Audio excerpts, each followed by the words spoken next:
tead ja noh, kuidas teie sööte ja teised ütlesid, küll sa hakkad siin seda ka sööma.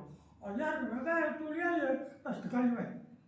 Mamma läks 15 või 20, oleneb sellest edasi. Oskas asja ajada, jah? Ja lõpptulemus oli see, tead, tema ei läinud, aga ta sõitis, kuna tuli tagasi kohe tead. Ja oli ikka Tartus kogu aeg. Ja see oli, kui meil okupeeris ära selle värgi. Ja no muidugi siis, kuidas nüüd oli, kas käidi teine.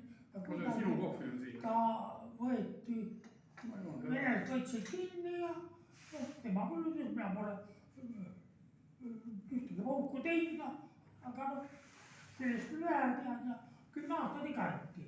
Ja mina olin temaga